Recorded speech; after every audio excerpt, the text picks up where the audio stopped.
and this is going to really position you really well. It's going to say to medical schools, not only does she know what she's doing, she knows what she's getting into, but also,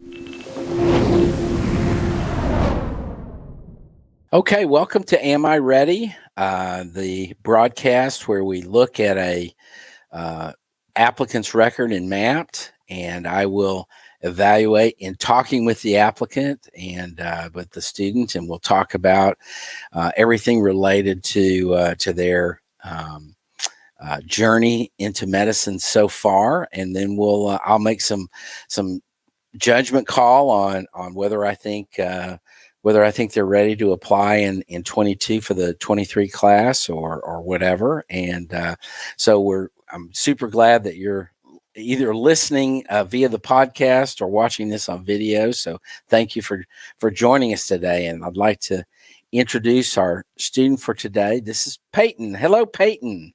Hi, Dr. Wright. How's it going? Good. It's going really well. How are you? Great. I'm excited to be here. Great. Now, where are you calling us from? I'm calling you from Winona, Minnesota. So Okay. The southeastern part of the state. I currently attend St. Mary's University. So I'm in my last semester here. Awesome. Join every That's second. awesome. Now, are you from Minnesota originally? I am a small suburb outside of the Twin Cities, a little north. It's called St. Michael, Albertville. I don't know if you've heard of it. But yeah, I grew up there most of my life, and then decided to stay here in the cold winters for some reason. Yeah, right. My oldest daughter is thinking about moving to Minneapolis, of all places. She and her husband have kind of gotten it in their head. He has some relatives up there, and so they've gotten it in their head they're going to move to Minneapolis, which I'm sort of sad about because I won't see them as often, but they're excited about it. So, and I've warned them, it's cold up there, and they, oh yeah, we know. So I don't know. That's funny. It is a good place to visit, though. Yeah, I've been to Minneapolis. I really enjoyed it. I thought it was an awesome community. And of course, I was there in the summer. So I will say, full disclosure, that it was not cold at all. It was nice. But anyway, so we're going to look at your MAPT record. And we're going to talk about it. And we'll come to some conclusions at the end about what I think. And so let's jump right into this. Here is your MAPT record. And for most of you that are at least watching this broadcast, you know that the first thing that you see when you pull up your MAPT record is the dashboard. And the first thing you see on the dashboard is the GPA graph. And so that's what we're seeing right here. We see your AMCAS GPA calculated as a cumulative 3.71 and a science GPA of 3.68. Strong work there. I want to point out on this graph, one of the things that we see, it is important to note the scale of the graph. So we see the scale over on the left-hand side goes, in this case, from a 4.0 down to a 3.4. So when we see these dips and stuff, it's important to see the scale, and it's important to see kind of what that looks like. So what we really see here is some ups and downs, but within the context of those ups and downs being really no less than a 3.4 in any particular semester that you have here. But why don't you, having seen this now, why don't you walk us through this? What are we seeing here? Tell us about your academic journey and what we're seeing on this graph. Yeah, absolutely. So the first 4 semesters I have up there, I have from post-secondary work while in high school. So I went to community college my last 2 years of high school, and that was comfortable there. I enjoyed it. I came to St. Mary's in the fall of 2018, and I don't think I took any slight, just like the slightest downfall maybe, but kind of accumulating to the college setting, moving away from home, nothing too bad. The spring of my freshman year was a little bit more intense. I took physics, and physics is tough. It's not my strong suit. Okay. And But that's what we're seeing. That's what we're seeing in the spring 1819 column there, I guess, right? yeah, absolutely. Mm-hmm. Yeah. Mm-hmm. So Okay. generally okay. Yeah. Yeah. I, kind of made up for it the next fall, I feel like. Right. Right. In the spring of it was spring 2020 technically, but the 2019-2020 cycle or Mm-hmm. school year, Mm-hmm. I had a little bit of a drop. I did kind of poorly in organic too, but I feel like I was able to make up for it in the following 2 semesters. I was able to take an advanced placement course of organic and did pretty well. So overall, that's kind of what you're seeing Yeah. on my graph. Yeah. Okay, good. So what we see here then is a graph that really shows us that you're a good student. You know, within the context of the scale that I mentioned earlier, you're a pretty consistently good student, and that's both in the regular classroom in terms of the cumulative GPA, but also in terms of your science GPA. Both good healthy scoring there. So I definitely think that this is going to, be a good thing for you in terms of your, looking toward application and stuff that you have shown over the course of time, whether it was at community college work in high school or whether it was at St. Mary's, you've done consistently good, strong work, and so that's a big plus for you in this process. So kudos to you for being a good student. That's always a good thing, right? Thank you very much. I appreciate it. Yeah. Yeah, I try. It's balance. Yeah. Oh, it's For all sure. about Yeah. balance, isn't it? Yeah. Yeah, absolutely. So, we're going to come back to the activities, and we see that you've completed your prerequisites, and those are all filled in, and obviously that's a good thing. And so the next thing I want us to look at is the MCAT score, is the other metric kind of thing that we really want to know more about. And so what we see graphed out here are several scores there that we see along the bottom, November 2020 up until July, this past July of 21. And if we look at the actual record here, we see you've got some practice tests. You've got a diagnostic, a blueprint diagnostic that gives you a 484, which is not bad for a diagnostic exam. I always hasten to add for students who are taking the diagnostic exam, expect it to be bad. It's not going to be good. This is giving you a baseline to grow from.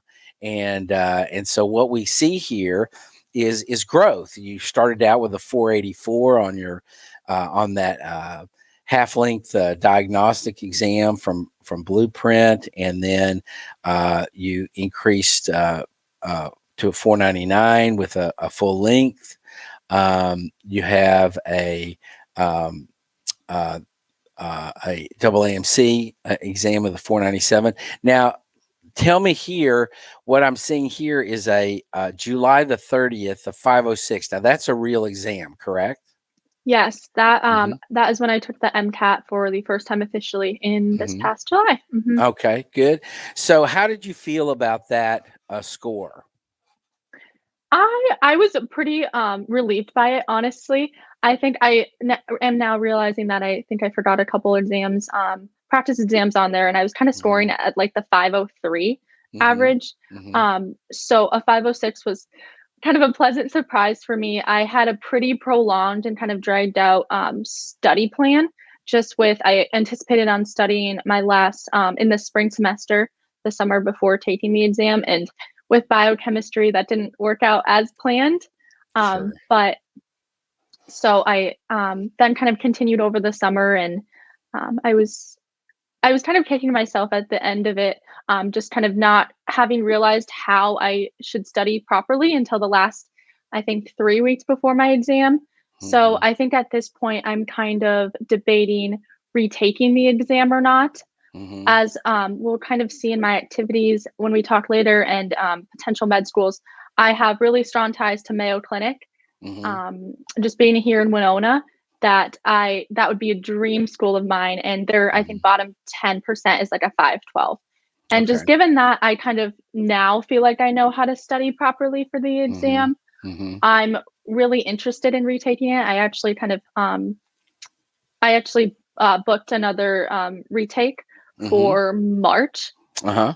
And Mhm. so I guess that's kind of like something I wanted to talk about today, whether or Sure. not I should retake, because I know a 506 is a decently solid Mhm. MCAT score, Mhm. and I feel Mhm. like, yeah, so I don't know. Yeah, I mean, I think you're right. Number one, my feeling is that a 506 is not a bad score. It is a solid score.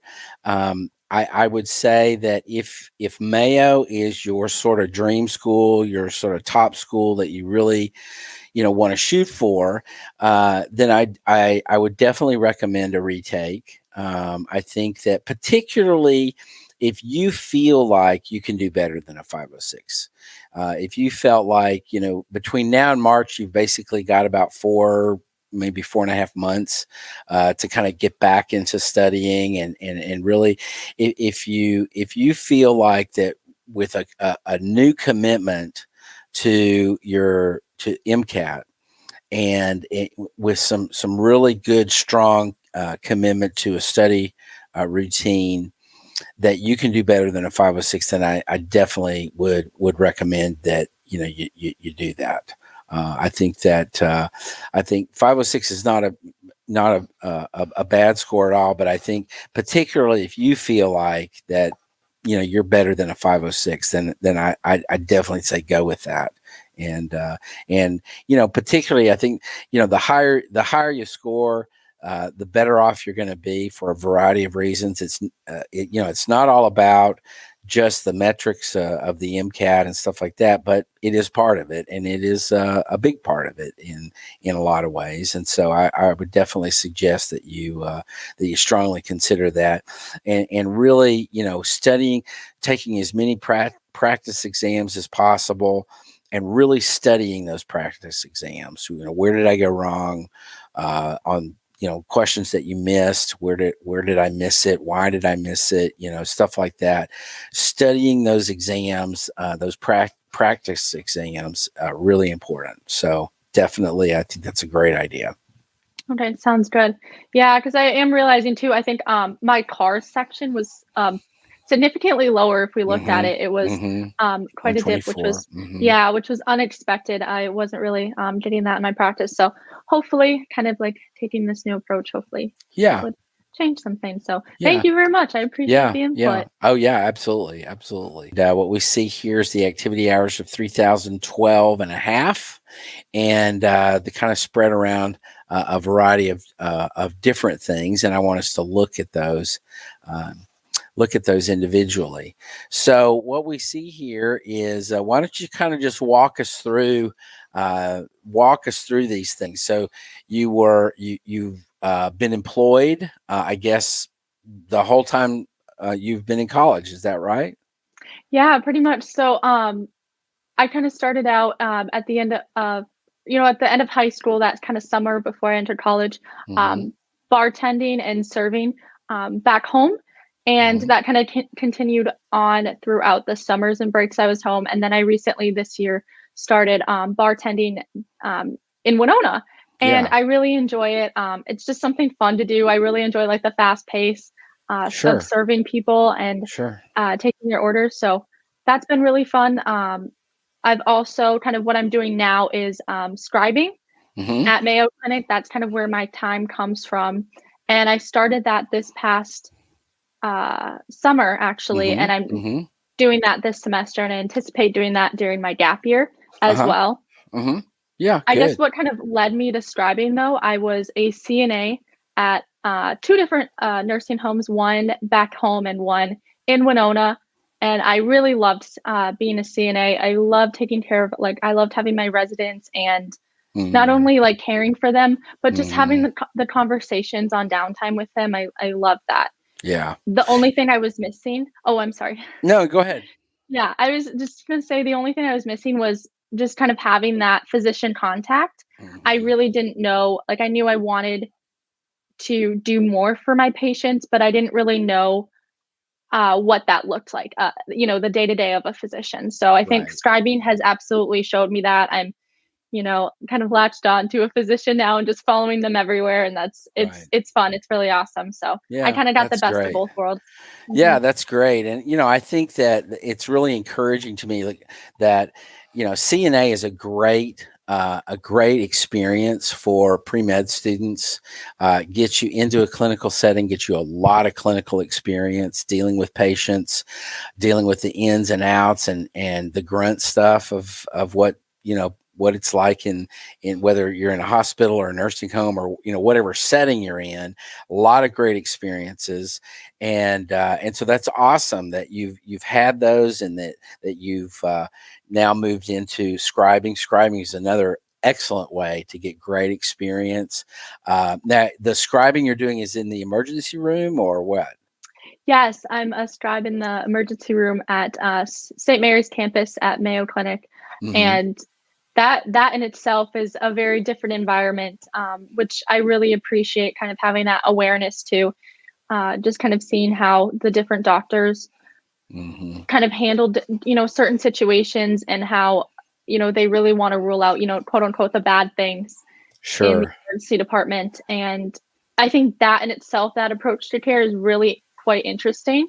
And so I'm, interested in potentially exploring that even more, Yeah. as well as along, other specialties as well. So Yeah, absolutely, absolutely. That's fantastic. I think definitely, I'm very encouraged by the level of experiences that you've had, and that really says a lot about what that you're committed to doing. This as a career, that you know what you're getting into. You've had a lot of good clinical experiences. You're doing shadowing. You're seeing doctors in and out of their roles, depending on where they are and stuff like that. So that's awesome. Really great. Looks like you've also done a little bit of research. Tell me about that.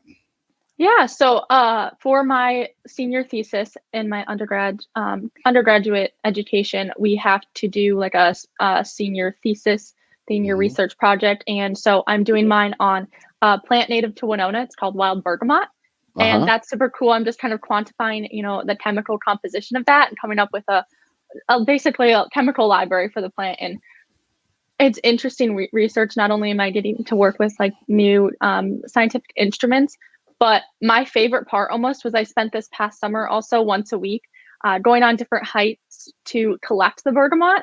And I would say this, um, prior to this year, I wasn't much of an outdoorsy person. So I think kind of having that opportunity to go on, different hikes really helped Hmm. and was really quite a fun experience. Yeah, that's awesome. Very, very cool. Very cool. Um, Good. Let's get back to this. And so, lots of shadowing, and that's great stuff there. You've been a teaching assistant for organic chemistry. Looks like. Yes, I was one all teaching assistant all year last year, and then I actually went back. My professor invited me to do it again this year, so Oh, that's continuing along awesome. with that. I really like it. It's really fun, not only because it kind of like strengthened my knowledge on organic chemistry, just trying to teach it to students, but Hmm. I really like doing the experiments too. So sometimes I get to kind of show, demonstrate, how to use this kind of technique or this Yeah. scientific instrument. So that's always fun. Yeah, absolutely. That's great. Awesome. So you're into weightlifting, apparently. Yes, I love weightlifting. I love exercising. Good. I started that in high school. I didn't include, Mhm. hours from high school. I've just kind of Sure. estimated, I work out Sure. 5 times a week, just kind of estimated that. Right. But yeah, it's a great stress reliever for me. And it's definitely, helps with kind of, not only relieve stress, but, just building confidence and just feeling kind of Sure. more secure. So I really enjoy doing that on a day to day, kind of Hmm. taking a break from school or work. Hmm. And Yeah, that's awesome. Now you've also been, it says here, wellness coach, basically trainer of some sort, or tell us about that. yeah, kind of. So with my local new nutrition club in town, I'm not a certified personal trainer, but sometimes I'll just kind of host different, classes at through them. at, Levy Park. It's just an outside park here in the Hmm. summer, and we'll just kind of all, a group of us will just work out in the park together. When I'm Yeah. not doing that, I'm in the nutrition club serving shakes and teas and all sorts of fun energy to customers that stop in. So a little bit of both. Yeah. Yeah. That's awesome. Very cool. Very cool. Great. So lots of great experiences and stuff. Really, that's very impressive. I think you've collected a lot of great things here in terms of your activities and in all in the areas that I think the medical schools want to see. So that's fantastic. The one thing that I would really encourage you to do now, it says here Winona Health Volunteer as a community service volunteer activity. Tell me a little bit about that. Yeah, so I started that kind of my freshman year of college, and wasn't really feeling connected to that, so kind of took a little break and then resumed that last year. And basically, during after the pandemic, they needed someone to sit at the welcome desk and not only kind of show people, direct people where to go, but also screen for temperatures and COVID symptoms. So I started doing that and really liking that. I do that once or twice a month for a couple hours, and that's really fun. I also have a little bit more experience volunteering this past summer at Mayo Clinic as well.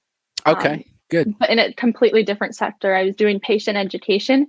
So I was just kind of delivering these different pamphlets. I really appreciated that they at Mayo Clinic create pamphlets on different types of diagnosis to give to patients so that they can understand and maybe try to relate to them better. So Hmm. I was just kind of handing them out and stocking those, and Yeah, it was a little bit less of conversing with people, but it was still fun to kind of read yeah, those pamphlets myself. So yeah. That's awesome. Very cool. Very cool. All right, good. Now, I'd like for us to look when we look at mapped. One of the things I want us to look at is the medical schools that you're sort of interested in. So you've got 18 schools that you've identified. And one of the things about mapped that's, I think, a great part of mapped is that it allows you to see every medical school in the country and kind of identify the ones that you're sort of interested in and flag them and kind of keep track of all that stuff. So you've got 18 that you've identified here. Looks like both DO and MD. Is that correct? yes, Hmm. I am Hmm. interested in applying to both. I in high school had some brief exposure to chiropractic and massage. I worked as a Uh-huh. secretary at a chiropractic clinic that also had massage. So I'm really interested in kind of the manipulation that DOs are taught. So Hmm. I'm Hmm. open to both schools completely, and I'm definitely going to apply both application services. Yeah. Great, great. So that would be AMCAS as well as ACOMAS. Yes. That's great. So you've got a variety of schools here listed, some DO schools, um, and all around the country: Arizona, Illinois, Iowa, and then some MD schools as well. Obviously, those that are in your state, University of Minnesota, as well as the Mayo Clinic. I'm sure you would prefer to stay close to home if that was possible. I do. Yes, I have actually two younger brothers, and Hmm. one's just started college and one is 7. So if I can stay home, I would love to do just that and kind of watch them grow up some more. So Yeah, I'm absolutely. definitely going to apply to those schools. Unfortunately, we don't have a ton of med schools, Right. so I am going to apply out of state as well. Elsewhere. Right. Hmm. Elsewhere, Sure. yeah. Yeah, sure. Absolutely. Good. And so I see a few more schools here, both MD and DO. So we can see that. And the thing about this is that you'll add schools and subtract schools. And I think you're right. You're a good example of somebody who's from a state that has a limited number of schools, and so you're going to be applying to schools outside of the state that are in some cases private schools where they don't have a state residency requirement potentially, and then other schools that are. I noticed University of North Dakota is one that you've identified here as well. are you aware of something with regard to North Dakota that they have some appreciation for students from Minnesota, or is there some other reason for that I'm one? not too sure for North Dakota specifically. I Hmm. know I selected University of Wisconsin-Madison because they do Hmm. have they have one program for like primary care Hmm. that Hmm. they like to see applicants from kind of other Midwest adjacent Sure. states. But North Dakota, my dad grew up in North Dakota, and his extended family is still there. So Hmm. I do have Okay. some, kind of distant ties to North Dakota, and Sure. I've been there a lot. So Yeah. Yeah. Good. Good. I mean, makes total sense. Absolutely. That's great. That's great. Good. Um, yeah, this looks really good. It looks like you've done a good deal of work on the schools that you're sort of interested in applying to. This will, you've got quite a bit of time, 6 or 8 months between now and when you're actually going to apply. And so you've got a lot of time to sort of figure out more that you might want to apply to, or, sort of craft that set of schools to be where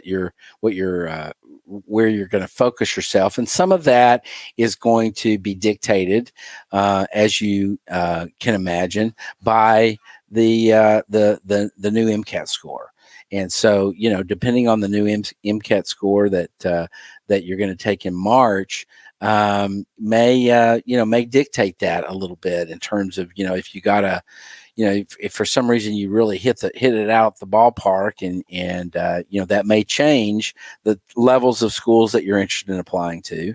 Whereas, depending on your score, it may change it the other way. It kind of just depends. But all in all, it seems to me like that you're thinking the right way about it, applying broadly, both in-state and out-of-state, DO as well as MD, and I think that's good. That's a enlightened way to kind of look at the whole process. So, kudos to you for that. thank you.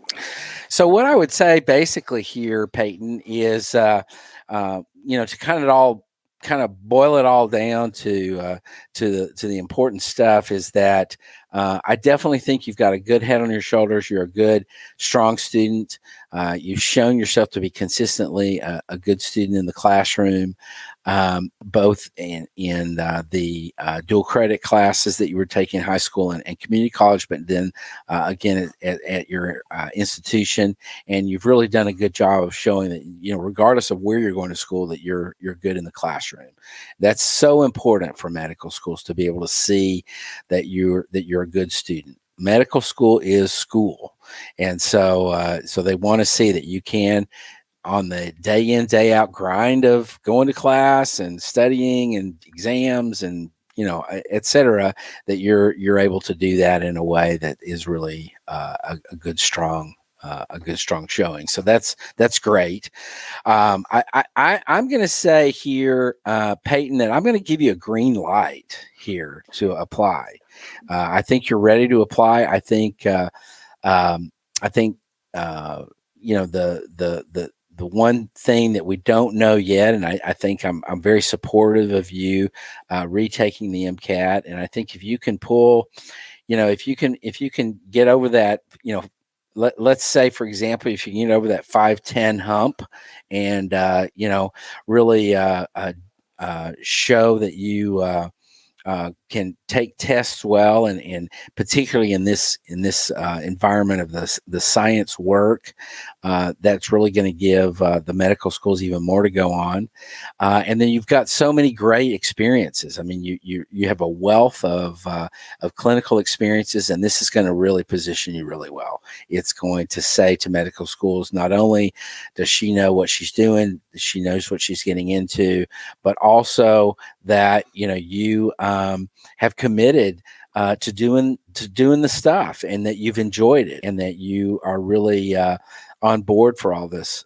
That's a great experience to have, and so I think that's going to really act in your favor in a very strong way.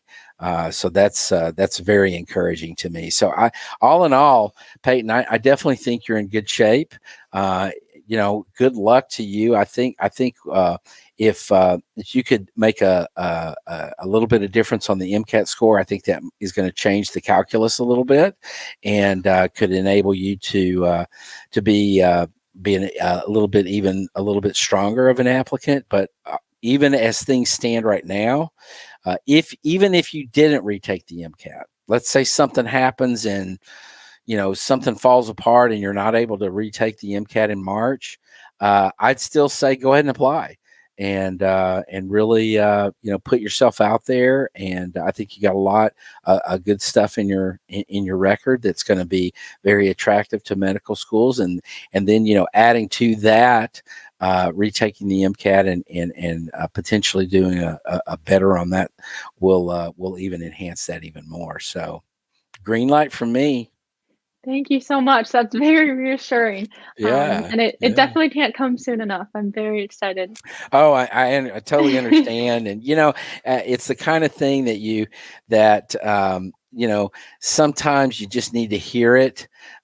Your gut may be telling you one thing, but sometimes we don't trust our gut very much, and to be able to hear it from somebody that ostensibly knows what they're talking about, which hopefully I do, that to hear somebody say, "Yeah, go for it," can be really a big thing. So, I definitely want you to be encouraged, and I want you to do well. And what I would say is, keep in touch with us over time, and let us know how things are going. And we want to be able to celebrate with you once the time comes where you've gotten an offer, or maybe multiple offers, and you're definitely on the road going to medical school. And that's the exciting part of everything. And so definitely keep in touch with us. Let us know how things are going, and we'll be anxious to celebrate with you. I will love to, and I will do just that. Thank you. Good, good, good, good.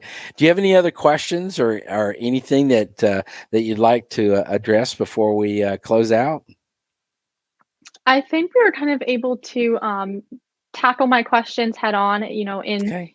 in our, the story. But thank you very much for having me on today. I really appreciate Absolutely. it. Oh It yeah. does feel really good to get that reassurance. Good, So good. Yeah, good. Well, thank you for joining us on Am I Ready? And, good luck to you, and keep up the hard work. And I think you'll find that there is a direct corollary between hard work and success. Hard work does not guarantee success, but it certainly is there's a strong corollary between the two. And so just keep up the hard work. Uh, uh, do what you're doing, and I think you're gonna find that that success will follow.